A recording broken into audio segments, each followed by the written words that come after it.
Hello दोस्तों, आप सबका बहुत बहुत वेलकम है दृष्टि एसएससी यूट्यूब प्लेटफॉर्म पर। आरआरबी एनटीपीसी 2025 ग्रेजुएट लेवल और अंडर ग्रेजुएट दोनों फॉर्म आ चुके हैं, आप जानते हैं।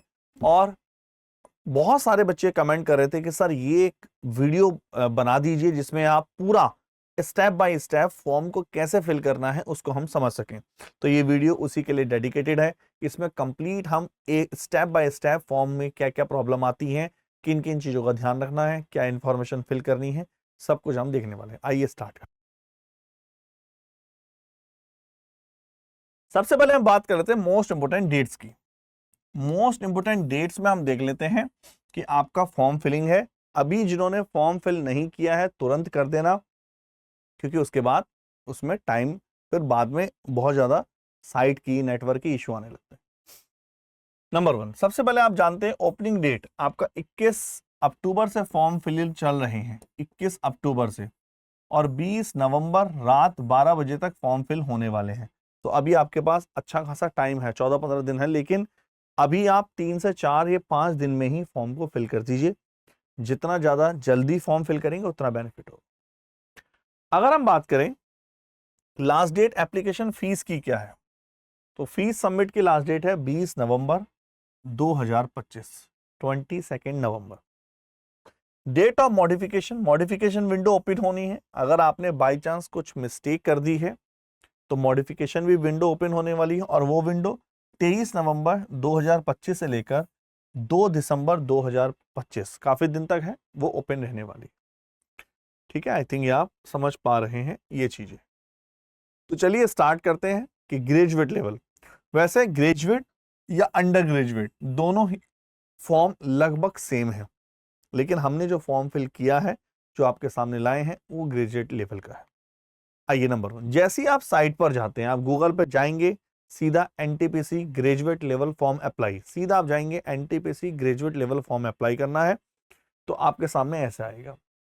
Railway recruitment board, ministry of railway के अंडर में आता है ये, और गवर्नमेंट ऑफ इंडिया, ये रेलवे रिक्रूटमेंट बोर्ड जिसको बोलते हैं आरआरबी। ठीक है, प्रोसेस आएगा। अगर हम थोड़ा सा और आगे जाएंगे, अब नेक्स्ट स्टेप करेंगे, तो इसमें कहता है साइन इन करने के लिए। ध्यान से देखना, इस तरह से साइन इन करने के लिए बोलता है आरआरबी में। साइनिंग आप दो तरह से कर सकते हैं। एक तो आधार कार्ड के बेस पर साइनिंग कर सकते हैं, मतलब आपका आधार नंबर, आपके पास आधार नंबर होना चाहिए। जो बच्चे अभी 11th वाले हैं, 12th वाले हैं, वो इन वीडियो को देख रहे हैं, तो आपको अभी से, या जो जस्ट अभी ग्रेजुएशन जिनका कंप्लीट हुआ है ग्रेजुएशन, तो आपको अपने आधार नंबर में कोई भी एरर है, कोई भी नाम में मिस्टेक्स है, या आधार नंबर में अपना मोबाइल, लेटेस्ट मोबाइल नंबर और ये सब कुछ अपडेट करा के रखिए, ताकि आपको आगे प्रॉब्लम ना हो। तो आप जाएंगे, लॉगिन करेंगे, या फिर आप आरआरबी बैंक अकाउंट के डिटेल से जा सकते हैं। मतलब अगर आप ऑलरेडी लॉगिन कर चुके हैं तो आपके पास सारा डिटेल होगा, तो आप लॉगिन इससे कर। तो कुल मिलाकर आप जाएंगे, लॉगिन आधार नंबर पर क्लिक करेंगे।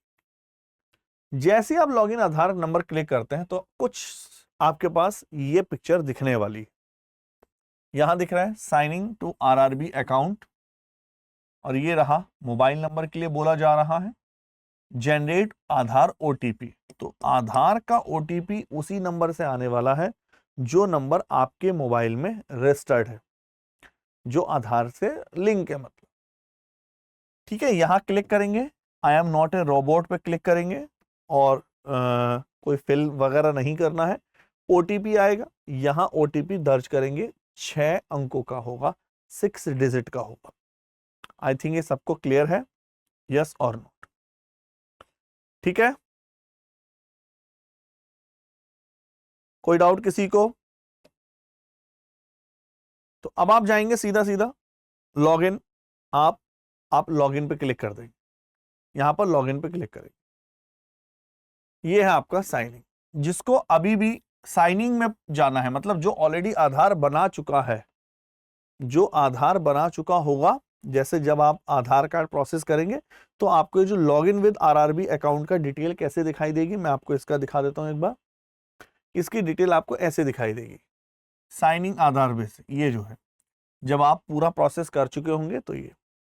तो अभी जो आप लॉगिन करेंगे वो आधार कार्ड से साथ ही करेंगे। आई थिंक आप बहुत अच्छे से इस चीज को समझ पाए। आगे चलते हैं, अब बढ़ देखते हैं इसको। जैसे आपने आधार के लॉगिन किया, अपना पास ओटीपी वगैरह एंट्री कराया, तो अब आपके पास ये है फॉर्म फिलिंग करने के लिए। इसमें एक चीज ध्यान देने वाली बात है, जैसे ही आप आएंगे फॉर्म फिल करेंगे, एक टाइमर स्टार्ट हो जाएगा। अभी मैं आपको पूरा दिखाऊंगा उस टाइमर, और वो टाइमर की ड्यूरेशन रहती है 30 मिनट। 30 मिनट का टाइमर स्टार्ट हो जाएगा। उस 30 मिनट के टाइमर के साथ, मतलब 30 मिनट के अंदर अंदर आपको वो फॉर्म फिल ही करना है। ठीक है, 30 मिनट के अंदर अंदर वो फॉर्म आपको फिल करना है, मैं ये बोलना चाहता हूं। क्लियर है? आ जाओ, तो सीधा सीधा मेन पॉइंट पर चलते हैं। तो अब हमारे पास मेन चीज आ चुकी है, क्या क्या है। जनरल इंस्ट्रक्शन आपके यहां है। इसके बाद अगला ऑनलाइन प्रोसेस एप्लीकेशंस है। इसके बाद एप्लीकेशंस हिस्ट्री और मॉडिफिकेशन रजिस्टर डिटेल, ये सारी चीजें हैं जो ऊपर मतलब मेंशन है। तो हमारे सामने ऐसे होगा, पूरा डिटेल है, आप पढ़ सकते हैं, इसमें जो भी है। ऑनलाइन एप्लीकेशन पे क्लिक कर देंगे, इसमें और कुछ भी नहीं है। अब ध्यान से समझना इस चीज के आगे, आप कोई भी फॉर्म के लिए भरना चाहते हैं, चाहे आप अंडर ग्रेजुएट, चाहे आप ग्रेजुएट, किसी भी फॉर्म के लिए, तो आपके सामने सारी चीजें देखिए। अगर आप junior engineer, depot material superintendent के लिए भरना चाहते हैं, तो आपको वहीं पर ही है, एक ही पेज पर है सारी डिटेल। अगर आप चाहते हैं अगर आप चाहते हैं technical popular category under graduate वाली पोस्ट के लिए, तो आप यहां क्लिक करेंगे। क्योंकि हम ये वीडियो बना रहे हैं पोस्ट ग्रेजुएट के लिए, तो देखिए तीनों इस तरह से दिखाई दे रही है, फर्स्ट, सेकंड और थर्ड। तो ग्रेजुएट के लिए, पोस्टों के लिए यहां क्लिक करेंगे। क्या आप समझ पा रहे हैं? बोलो, क्या आप समझ पा रहे हैं? इस तरह से क्लिक करेंगे और आपके सामने देखेंगे। ठीक है, तो हम जो वीडियो बना रहे हैं, हम इसको इंडिविजुअल सेपरेट दिखा देते हैं। ये रही ग्रेजुएट वाली, जिसमें लिखा है ओपनिंग डेट है 21 अक्टूबर और क्लोजिंग डेट है 20 नवंबर।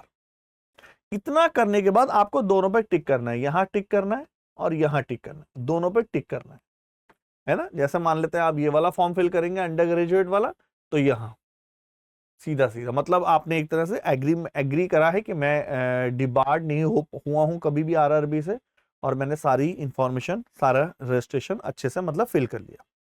इसके बाद सीधा सीधा फिल करेंगे, सीधा सीधा नेक्स्ट पे फिल करने वाले हैं, ये वाले ऑप्शन। चलिए, अब आप यहां पर आ चुके हैं। अब आपके सामने ये डिटेल होगा। पर्सनल डिटेल सबसे पहले फिल करवाया जाएगा आपसे, पर्सनल डिटेल फिल करवाया जाएगा। उसके बाद अदर डिटेल फिल करवाया जाएगा। उसके बाद आपका नंबर आएगा एजुकेशन क्वालिफिकेशन का, पूछा जाएगा। उसके बाद अपलोड प्रोफाइल डॉक्यूमेंट्स और प्रेफरेंस एंड प्रीव्यू सबमिट, ये सारी चीजें करने का होगा। और जब आप यहां पर आएंगे तो यहां लिखा होगा account is verified with Aadhaar card. मुझे नहीं लगता इसमें कोई भी डाउट वाली बात है। कमेंट करो यस और नॉट, बोलिए जी, क्या ये क्लैरिटी है? ठीक है, अब हम सीधा सीधा आते हैं। पर्सनल डिटेल वाला फॉर्म हमारा ओपन हो चुका है। सबसे पहले आपको हो कंट्री ऑफ नेशनैलिटी, मतलब इंडियन। फुल नेम आपका जो 10th लेवल पर है, ध्यान रखिए 10th मार्कशीट, नाम में कोई भी मिस्टेक्स ना हो जरा सी भी। जेंडर मेल, और आप मैरिड हैं नहीं हैं, उसके बारे में आगे हम पूरा नेक्स्ट में भी देखेंगे। इसको, इसी डिटेल को हम नेक्स्ट में भी देखने वाले हैं। ठीक है, choice of language of applications examination, language क्या है, आप आराम से लैंग्वेज चॉइस कर सकते हैं। अगर लैंग्वेज की बात देखिए आपने नोटिफिकेशन में फर्स्ट होम पेज पे देखा, यहां क्या लिखा था, यहां लिखिए medium of the examination, examination के मीडियम की बात करते हैं। Question of CBT will be available, 13 regional language में अवेलेबल है, 13 रीजनल लैंग्वेज में, असमी, बंगाली, गुजराती, कन्नड़, कोंकणी, मलयालम, मणिपुरी, मराठी, उड़िया, पंजाबी, तमिल, तेलुगु, उर्दू, हिंदी और इंग्लिश के अलावा। तो आप चाहें तो जो विद्यार्थी इसमें भी फॉर्म फिल कर सकते हैं, मतलब अपनी लैंग्वेज इसमें भी रख सकते हैं एग्जाम के लिए। मुझे लगता है सब कुछ क्लैरिटी हो पा रही होगी यहां तक। अब हम सीधा सीधा देखते हैं नेशनैलिटी, फुल नेम, जेंडर और आपका मैरिड स्टेटस, उसके बाद आपका लैंग्वेज, यहां डेट ऑफ बर्थ डालना है जो आपका 10th लेवल पर है। फादर्स नेम एंट्री करनी है जो 10th लेवल में, जरा भी मिस्टेक ना हो, याद रखना है। एक ईमेल आईडी, बहुत सारे बच्चे यूट्यूब पर नई नई मेल आईडी से आते हैं, है ना, कहीं वो रेसलर, कहीं वो WWE के नाम से, कहीं वो लॉकी के नाम से। तो मेरी आपसे रिक्वेस्ट है, एक पर्सनल ईमेल आईडी सेपरेट रखिए, जो थोड़ा मजाक कमेंट्री वो अलग है, लेकिन एक सेपरेट ईमेल आईडी रखिए जो आप जिसके अंदर मोबाइल नंबर रजिस्टर्ड हो, ऐसा ना हो भूल जाओ, बाई चांस कभी कोई प्रॉब्लम हो, मोबाइल नंबर रजिस्टर्ड हो। रीजन डालना है, रिलीजन डालना है, धर्म क्या है आपका, और इसको हम थोड़ा सा नेक्स्ट में भी समझ लेंगे।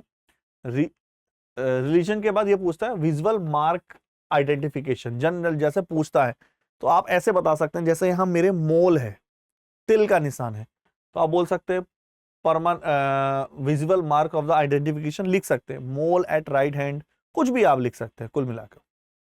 तो ऐसे ही 2 आइडेंटिफिकेशन वो मांग रहा है। आई थिंक मुझे लगता है इसमें कोई डाउट वाली बात नहीं होगी। एज कितनी हो गई है वो ऑटोमेटिक ले लेगा जब आप डेट ऑफ बर्थ डालेंगे। Mother's name, mobile number, mother tongue, आपका मदर टंग क्या है, मातृभाषा क्या है, और ठीक है, ये सब चल रहा है हमारा पर्सनल डिटेल में, ये सारी इंफॉर्मेशन पर्सनल डिटेल में है।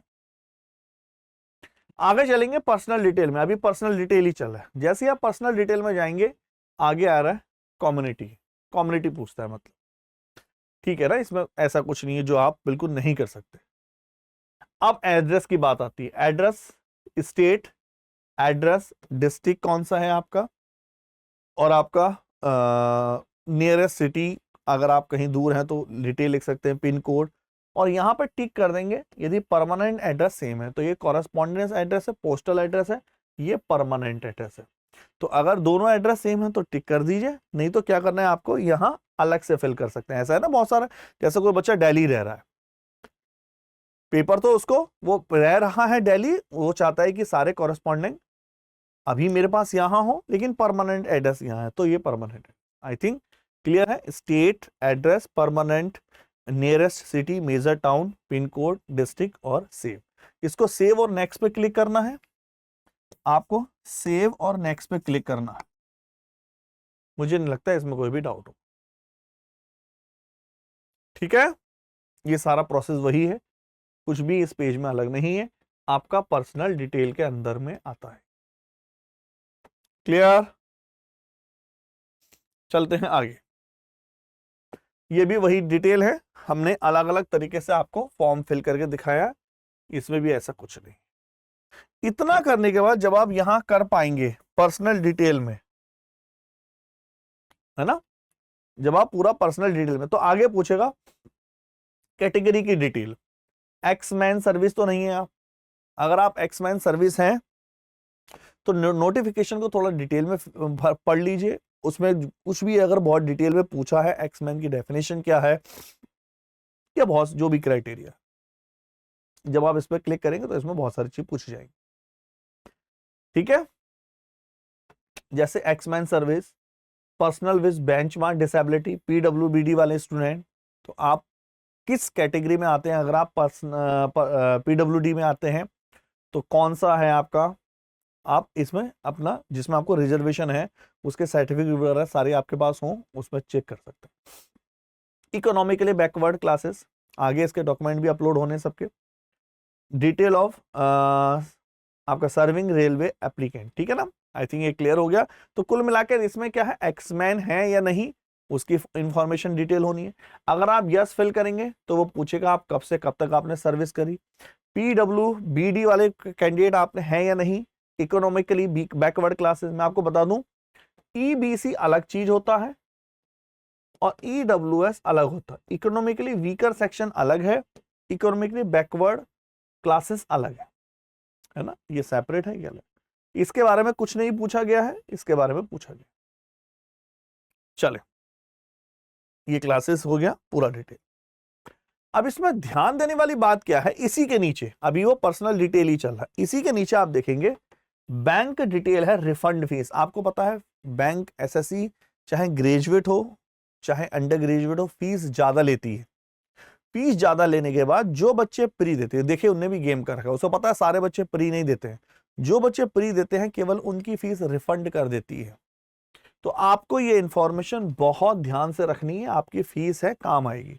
बहुत सारे बच्चे गलती ये करते हैं, बहुत सारे बच्चे ये गलती करते हैं। फॉर एग्जाम्पल, मैं गया और मैंने साइबर कैफे वाले के यहाँ डिटेल सबमिट करी और मेरे पास इतना टाइम नहीं है, और उसने अपनी इंफॉर्मेशन फिल कर दी और पैसे वापस उसके अकाउंट में आएंगे और वो आपसे बोलेगा भी नहीं कि नहीं आए। तो यहां आपको सबसे पहले refund of fees account holder का नाम लिखना है यहां पर, और ये refund of fees account number लिखना है, जो भी आपका अकाउंट नंबर है, कंफर्म करना है अकाउंट नंबर। ये सारी चीजें एक काम किया करो, सबसे बेस्ट तरीका होता है गूगल ड्राइव पर सेव करके रखा करो या गूगल फोटोज में। ऑलरेडी ड्राइव आजकल हर कोई स्मार्टफोन यूज कर रहा है, नहीं भी यूज कर रहे हैं तो आपके घर में एक स्मार्टफोन तो होगा। गूगल ड्राइव पर सेव करके रखो सारी इंफॉर्मेशन, ताकि आप भटकना ना पड़े उनकी फोटो लेके बार बार इंफॉर्मेशन, हर फॉर्म भरना होता है। गूगल ड्राइव पर सारे स्कैन करके रखो डॉक्यूमेंट। स्कैन करने से आप कल दिल्ली में हैं, कल अगर आप गए, मान लीजिए कहीं बाहर गए, आपके पास गूगल ड्राइव से लॉगिन करेंगे, सारे डॉक्यूमेंट आपको मिल जाएंगे। ठीक है, गूगल ड्राइव पे आजकल वैसे दूसरा भी है, लेकिन उसमें गूगल ड्राइव में आपको बेनिफिट होता है, जैसे ये आपको अब अकाउंट नंबर डिटेल लिख सकते हैं। यहां पर आपको IFSC कोड लिखना है, जो कंफर्म होगा, जो चेक होगा, IFSC code, refund of fees, bank name, और यहाँ का बैंक एड्रेस। ठीक है ना, वो खुद ही ले लेगा, ये ऑटोमेटिक खुद ही ले लेगा। तो ये बहुत ध्यान से रहना, IFSC कोड आपकी पासबुक पे लिखा होगा। IFSC कोड होता है हर बैंक का, यूनिक कोड होता है। मुझे नहीं लगता इसमें कुछ और बताने वाली बात है, ये दोनों खुद ही उठा लेगा जब आप कंफर्म पे क्लिक करेंगे। सेव करना, नेक्स्ट पे क्लिक करना। चलिए, ठीक है, तो अब आप ध्यान से देखना इस चीज को। अब आप कैसे करेंगे? नंबर 1, अब ये है आपका अदर डिटेल। अब हम आगे चलते हैं थोड़ा सा और अदर इंफॉर्मेशन में। अदर इंफॉर्मेशन पूछ रहा है, क्वालिफिकेशन वगैरह पूछ रहा है, क्वालिफिकेशन वगैरह के बारे में। अब ये क्वालिफिकेशन वाला सही है, एजुकेशन क्वालिफिकेशन है। अदर डिटेल हो चुकी है, ये एजुकेशन क्वालिफिकेशन है। यहां ये वाला पोर्शन हो चुका है कंप्लीट। ये वाला पोर्शन में कुछ नहीं था, कुछ ज्यादा इंफॉर्मेशन नहीं थी। ये वाला में एजुकेशन में आपको यहां ऐड करने का ऑप्शन मिलेगा। पहले कुछ नहीं होगा, पहले फिल करना होगा। आप चाहे 10th level, 12th level, graduate level, जो भी आपके पास एक्चुअल सही डॉक्यूमेंट हैं वो आपको फिल करने हैं, मतलब वो एजुकेशन शो करनी है। ठीक है, आई थिंक आप समझ गए। कभी कभी ऐसा होता है कि इस चीज का ध्यान रखिए, वैसे तो इसमें कोई भी सर्विस सर्टिफिकेट नहीं लग रहा है, लेकिन कभी कभी ऐसा होता है कि जैसे आप, बहुत सारे बच्चे B.Ed करते हैं, मान लेते हैं उनको शो करना है कि नहीं, तो आपका क्लास ना हो। बहुत सारे एजुकेशन हैं जो लाइव चल दिए हैं, चल जाती हैं, कोई फर्क नहीं पड़ता, लेकिन आपको इन चीज ध्यान रखना, क्लास ना हो, वो फ्रॉड में ना आ जाए। तो मैट्रिक की बात कर रहे हैं, 10th level, date of passing कब पास करी आपने, स्टेट क्या था, मार्कशीट पे लिखा होगा, एंड रोल नंबर क्या था आपका। रोल नंबर ध्यान रखना अलग होता है, रोल नंबर निकालना है। डिस्ट्रिक्ट कौन सा था आपका, सीरियल नंबर क्या था, मार्कशीट का सीरियल नंबर अलग होता है। और यहाँ पर बोर्ड कौन सा था, और यहाँ पर CBSE, UP, जो भी बोर्ड था। और टाइपिंग प्रेफरेंस इन इंग्लिश और Hindi computer, do you have any typing. Typing की तो जरूरी है, मतलब कुछ पोस्टों के लिए तो टाइपिंग जरूरी है, तो आपको इसकी नॉलेज होनी चाहिए, टाइपिंग प्रेफरेंसी यस है कि नहीं। ठीक है, और यहाँ नेक्स्ट पे क्लिक कर देंगे। क्लियर? मुझे लगता है इसमें कोई डाउट वाली बात नहीं है, ये क्वालिफिकेशन वाली बात चल रही है। तो जब आप फिल कर देंगे तो ऐसे दिखाई देगा, मैट्रिक, रोल नंबर ये, सर्टिफिकेट नंबर ये कुछ भी है तो जस्ट फ्रॉड से डले हुए, मतलब कुछ भी। Uttar Pradesh, Aligarh board, date of passing इतना, और ये आप चाहें तो इसको एडिट भी कर सकते हैं, एडिट वाले में जाकर। अब आप चाहते हैं कि और क्वालिफिकेशन ऐड करें, सर ये 10th वाला हो गया, मैं 12th वाले के लिए अप्लाई कर रहा हूं, तो 12th वाला ऐड कर लेंगे, 12th वाली एप्लीकेशन हो जाएंगी। मैं ग्रेजुएशन के लिए अप्लाई कर रहा हूं, ग्रेजुएशन, पोस्ट ग्रेजुएट दिखाना चाहते हो, पोस्ट ग्रेजुएशन, जो भी दिखाएं वही क्वालिफिकेशन दिखाएं जो एक्चुअल में आपके पास क्लैरिटी से जिसके डॉक्यूमेंट हो। नेक्स्ट पे क्लिक कर देंगे और आप पहुंच जाएंगे अगले पे। अब ये बहुत अच्छा सैंपल हो चुका है, आजकल इन्होंने अपडेट किया है प्रोसेस को। अब जब आप सैंपल ऑफ ये वाला पोर्शन पे आएंगे, पर्सनल डिटेल के बाद, अदर डिटेल के बाद, education qualification, upload picture document, तो अपलोड पिक्चर क्या होगा, इस चीज को समझना। कुछ इस तरह से आपके सामने दिखेगा, यहां लिखा होगा capture live image, capture live image from mobile. अगर आप इस पे क्लिक करेंगे, capture live image from mobile, अगर आप capture live image from mobile पे क्लिक करेंगे तो एक बार कोड दिखाई देगा जो आपको ऐप डाउनलोड करने के लिए बोलेगा। ऐप डाउनलोड करने के बाद भी आप अपनी इमेज कैप्चर करा सकते हैं। लेकिन अभी जैसे आप इस पे क्लिक करेंगे तो एक इस तरह से पिक्चर आएगा। किस तरह से? इस तरह से, देखिए इस तरह से आएगा। एक सर्किल बना आ रहा है, वो कहता है कि इसके अंदर अपने फेस को रखिए और आपको आई ब्लिंक करनी है। वेरिफिकेशन कर रहा है वो, आई ब्लिंक करनी है। तो साफ साफ लिखा है इसके आगे, आपको केवल 5 मिनट में 3 बार ही कैप्चर करने की अनुमति है। हल्के रंग की पृष्ठभूमि में आ रहा है, अच्छे प्रकाश क्षेत्र में बैठे, ये बता रहे हैं। और चेहरा फ्रेम केंद्र के अंदर रखें और ये स्वाभाविक रूप से 2-3 बार पलकें झपकाएं। स्क्रीन पर टाइमर शुरू होने का इंतजार करें। टाइमर शुरू होता है इसके बाद, टाइमर के 0 पहुंचने पर अपना चेहरा इधर उधर ना हिलाएं 0 तक।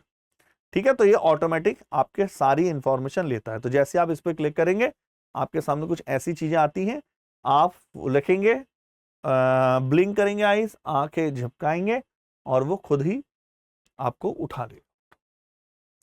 ठीक है, मुझे लगता है ये अच्छे से समझ पा रहे होंगे आप चीजों को। सिग्नेचर के लिए आपको इसके नीचे या फिर आप ऐप पे जा सकते हो। सिग्नेचर के लिए आपको एक चीज ध्यान रखना है, ब्लैक इंक का यूज करना है या व्हाइट इंक का। On white paper, white paper पर ब्लैक इंक का यूज होना चाहिए। The signature must be written by the candidate only. Signature केवल कैंडिडेट ही करे। रनिंग हैंडराइटिंग में होनी चाहिए, है ना। नोटिंग ब्लॉक में नहीं होने चाहिए, कैपिटल में नहीं होने चाहिए, डिसजॉइंटेड लेटर में नहीं होने चाहिए। ठीक है, आई थिंक मुझे लगता नहीं है इसमें और कोई ध्यान देने वाली और ऐसी कोई बात है। अगर आप इस पॉइंट तक पहुंच जाएंगे, हम यहां पहुंच चुके हैं, देखिए अपलोड प्रोफाइल डॉक्यूमेंट के बाद, इसके बाद कुछ भी नहीं है। Preference and preview and submit. केवल जॉब का प्रेफरेंस पूछेगा, कौन सी जॉब है, मतलब जो आपने अप्लाई कर रहे हैं, और इसके बाद बस मेन यही है, mains, preference and preview and submit. ठीक है, स्टार्टिंग में उसने आरआरबी वगैरह भी पूछ लिया है, कौन कौन से आरआरबी के लिए अप्लाई करना चाहता है वो शुरू से ही पूछ लेता है। ठीक है, दूसरा मेन ये है कि आप मॉडिफिकेशन करना चाहते हैं तो मॉडिफिकेशन का आपको 250 रुपए लग रहा है। पॉइंट नंबर 1, मॉडिफिकेशन के 250 रुपए लग रहे हैं, मॉडिफिकेशन के 250। पॉइंट नंबर 2 ये है, मॉडिफिकेशन आपका 23 नवंबर से लेकर 2 दिसंबर के बीच में ही होगा। 23 नवंबर से लेकर 2 दिसंबर के बीच में ही होगा मॉडिफिकेशन। ठीक है, ये 2 चीजों का ध्यान रखिए। और इसमें कुछ भी नहीं है, जैसे ही आप फोटो वगैरह सिग्नेचर वगैरह अपलोड कर देंगे, सिग्नेचर अपलोड करने का ऑप्शन यही आएगा बीच में, जैसे है ना, इसके नीचे सिग्नेचर वाला था, इसके नीचे ही सिग्नेचर वाला था, सिग्नेचर अपलोड आएगा और सीधा सीधा उसमें। तो आई होप आप चीजों को समझे होंगे। अगर आपको ऐसा लगता है कि अगर आपको कुछ प्रॉब्लम है, कोई इश्यू आ रहा है, तो नीचे कमेंट कर सकते हैं और इसको हम पूरा डिटेल में समझने वाले हैं। दूसरा मैं आपको बता दूं, सबसे बेस्ट, अगर आपने प्रिपरेशन स्टार्ट नहीं की है अभी भी, तो 17 नवंबर से हमारा बैच स्टार्ट हो रहा है। 17 नवंबर से बैच स्टार्ट हो रहा है, बहुत जबरदस्त तरीके से। 8750187501 पे कॉल करके आप ये सारी इंफॉर्मेशन पूछ सकते हैं, निकला सकते हैं। ठीक है, क्लियर है? चलिए इतना रखते हैं सेशन में, फिर मिलेंगे बहुत जल्दी। और ये batch NTPC graduate, undergraduate दोनों के लिए। Okay, thank you, bye.